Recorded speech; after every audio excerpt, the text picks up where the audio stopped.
Video में हम next generation वर्ना को कंपेयर करने वाले हैं होंडा सिटी से। तो चलिए शुरू करते हैं और सबसे पहले डायमेंशंस के बारे में बात कर लेते हैं। तो वर्ना की लेंथ है 4535 mm जो कि 48 mm कम है सिटी की लेंथ से। इसी तरह से इसकी विड्थ है 1765 mm जो कि 17 mm ज्यादा है होंडा सिटी की विड्थ से, और हाइट है 1475 mm जो कि 14 mm कम है सिटी की हाइट से।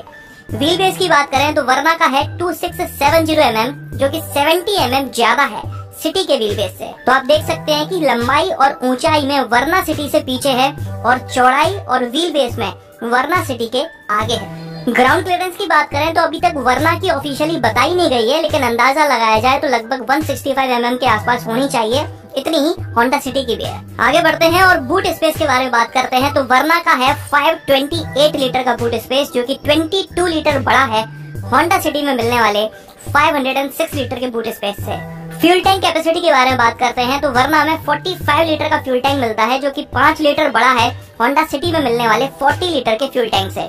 टर्निंग रेडियस के बारे में बात की जाए, इसका मतलब होता है कि कितनी कम जगह में गाड़ी मुड़ सकती है। जितना कम होता है उतना ही अच्छा माना जाता है। वर्ना का टर्निंग रेडियस है 5.2 मीटर जो कि लगभग बराबर है सिटी में मिलने वाले 5.3 मीटर के टर्निंग रेडियस से।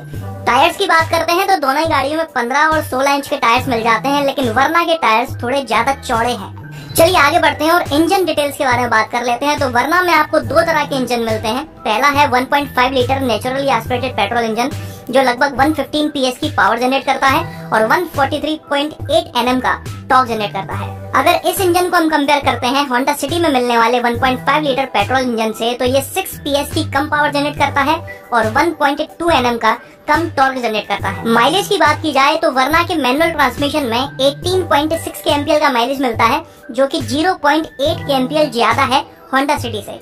इसी तरह से वर्ना के CVT ऑटोमेटिक में 19.6 kmpl का माइलेज मिलता है जो कि 1.2 kmpl ज्यादा है होंडा सिटी में मिलने वाले माइलेज से। ये दोनों इंजन्स लगभग एक जैसे ही हैं, बहुत बड़ा डिफरेंस नहीं है, ना ही पावर टॉर्क और ना ही माइलेज में। अब बात कर लेते हैं वर्ना में मिलने वाले दूसरे इंजन के बारे में जो कि है 1.5 litre turbo charged petrol engine. ये इंजन 160 PS की पावर जनरेट करता है और 253 Nm का टॉर्क जनरेट करता है। अगर इस इंजन को हम कंपेयर करते हैं होंडा सिटी में मिलने वाले इंजन से, तो ये 39 PS की ज्यादा पावर जनरेट करता है और 108 Nm का ज्यादा टॉर्क भी जनरेट करता है। और सबसे मजेदार बात यह है कि इतनी ज्यादा पावर और टॉर्क का डिफरेंस होने के बाद भी ये होंडा सिटी से ज्यादा माइलेज भी क्लेम करता है। इस इंजन में आपको मैनुअल ट्रांसमिशन में 20 kmpl जबकि DCT ऑटोमेटिक में 20.6 kmpl का माइलेज मिल जाता है जो कि 2.2 kmpl ज्यादा है होंडा सिटी में मिलने वाले माइलेज से। तो इंजन डिटेल्स के मामले में यहाँ पर वर्ना आगे निकल जाती है। इसकी माइलेज भी ज्यादा है पावर और टॉर्क के साथ साथ। आप लोग जानते होंगे कि होंडा सिटी में एक हाइब्रिड वेरिएंट भी मिलता है 1.5 लीटर हाइब्रिड जो लगभग 98 PS की पावर जनरेट करता है और 127 Nm का टॉर्क। कंबाइंड पावर जो है पूरे पूरे सिस्टम की वो है 126 PS और मैक्सिमम टॉर्क है 253 Nm का। पावर और टॉर्क जो है वो अभी भी वर्ना से कम ही है, लेकिन अगर हम हाइब्रिड वेरिएंट के माइलेज की बात करें तो उसमें आपको 27.13 kmpl का माइलेज मिल जाता है जो कि बहुत बड़ा डिफरेंस है वर्ना के दोनों इंजन में क्लेम किए जाने वाले माइलेज से। लेकिन अफसोस की बात ये है कि सिटी का ये हाइब्रिड वेरिएंट 4 से 5 लाख रुपए महंगा मिलता है। यही वजह है कि इस इंजन को मैंने डायरेक्ट कंपेयर नहीं करा वर्ना के किसी भी इंजन से। चलिए अब बात कर लेते हैं सेफ्टी के बारे में। तो आजकल 6 एयरबैग्स और एडास हर किसी गाड़ी में मिलना एक ट्रेंड बन गया है, एक फैशन बन गया है। तो यहाँ पर भी वही हालत है। डिटेल में जाकर देखते हैं तो वर्ना में आपको स्टैंडर्ड सेफ्टी फीचर्स के नाम पर, मतलब कि हर किसी वेरिएंट में कम से कम सेफ्टी जो मिलती है वो ये है: ABS, 6 airbags, EBD, emergency stop signal, seat belt pretensioner for driver and co driver, seat belt reminder for all seats और आइसोफिक्स चाइल्ड सीट। ये सभी वो फीचर्स हैं जो आपको वर्ना में कम से कम मिलते ही मिलते हैं। इसके अलावा अगर आप वर्ना का बेस वेरिएंट को छोड़कर बाकी सभी वेरिएंट्स के बारे में बात करें तो इन सेफ्टी फीचर्स के अलावा आपको हिल start assist, electronic stability control और व्हीकल स्टेबिलिटी मैनेजमेंट जैसे फीचर्स भी मिल जाते हैं। और अगर वर्ना के टॉप वेरिएंट की बात की जाए SX ऑप्शनल की, फिर चाहे CVT ऑटोमेटिक हो या फिर DCT ऑटोमेटिक, तो उसमें आपको एडास मिल जाता है। बाकी एडास और किसी वेरिएंट में है नहीं। चलिए अब देख लेते हैं कि होंडा सिटी में आपको स्टैंडर्ड सेफ्टी फीचर्स के नाम पर क्या कुछ मिल जाता है।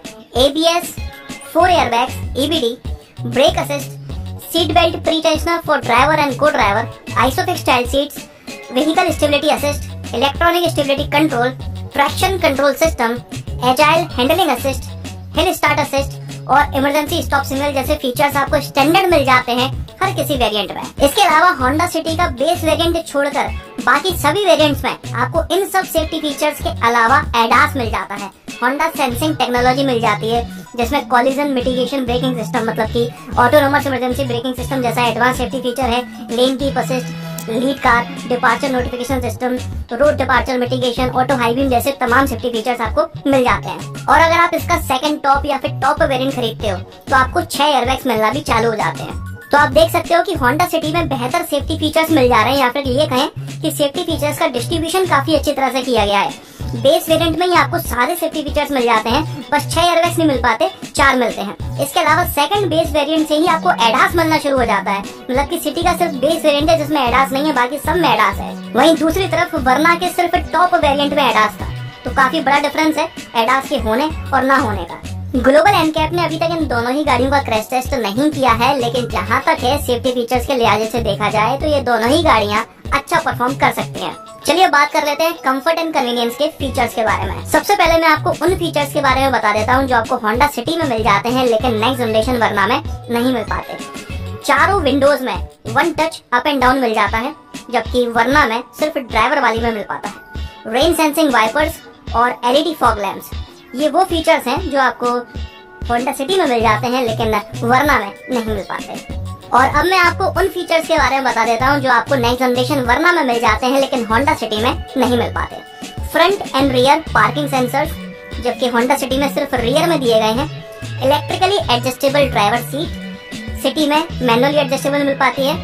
Heated and cooled ventilated front seats in वरना, होंडा सिटी में ऐसा कुछ नहीं है। Cooled glove box, corner headlamps.